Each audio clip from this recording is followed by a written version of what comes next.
On a Saturday morning in California in late August 1971, Henry Kissinger greeted Tokyo's ambassador to the United States, Nobuhiko Ushiba, in his office in the Western White House, Richard Nixon's sprawling Spanish-style retreat in San Clemente on the Pacific coast south of Los Angeles.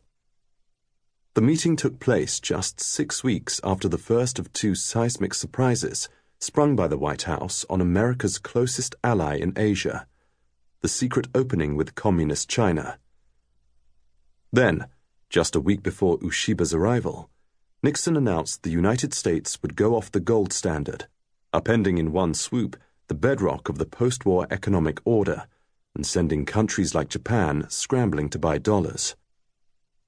We had a surprise announcement for you on July 15 and another surprise on August 15, Kissinger wryly told the ambassador. I promise you there will not be another one on September 15. Kissinger liked Ushiba about as much as he liked most other Japanese officials whom he dealt with, which was to say very little. Kissinger's trip to Beijing and his hours of conversation with Mao Zedong and his premier, Zhou Enlai, had only confirmed his views. His discussions with Mao, and Zhou in particular, Kissinger reported back to Nixon, were the most searching, sweeping, and significant I have ever had in government. Compared with his exchanges with the sophisticated philosopher kings in Beijing, with whom Kissinger felt as if he were remaking the world, his interactions with Tokyo seemed trivial, perennially bogged down in the minutiae of trade battles, like a long-running dispute over Japanese textile exports. Even an invitation from Ushiba to dine at the embassy filled him with dread. Every time the Japanese ambassador has me to lunch, the German-born Kissinger once complained, he serves Wiener Schnitzel. The August meeting had been called to mend fences with the Japanese, but all of Kissinger's frustrations about dealing with Tokyo tumbled out anyway. I don't know where the textile negotiations stand. They bore me, Kissinger told Ushiba. With Japan, we always talk textiles instead of the direction of the next 10 years.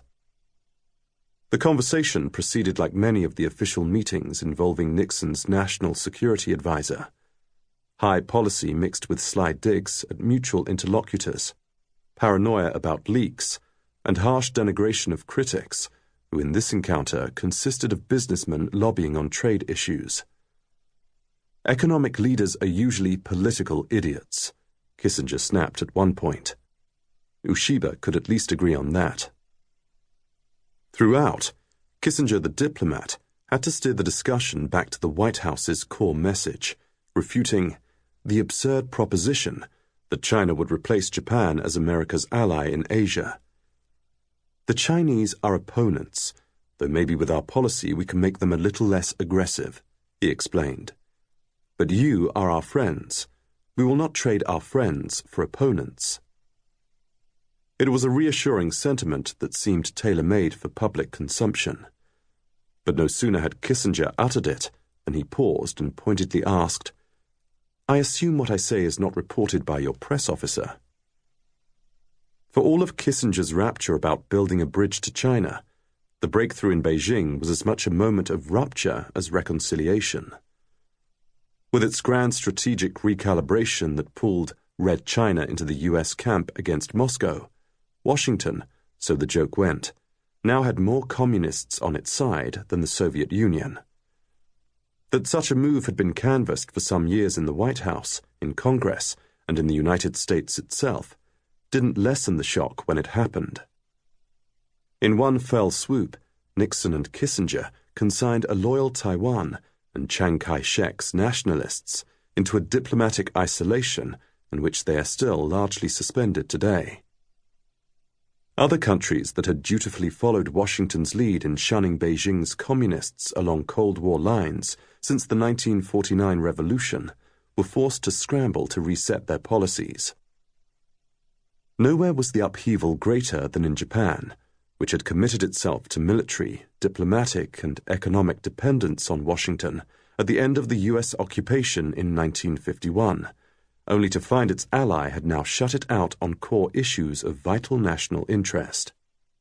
The Americans had set the terms of Japan's re-entry into the region and the world after the war through the San Francisco Treaty that year, and had always promised to consult closely on any change in their policy toward China.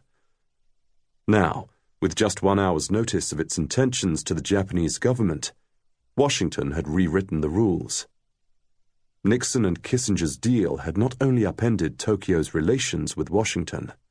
The Japanese would finally have to deal with Beijing, which didn't recognize the San Francisco Treaty and the post-war regional structure forged in its wake.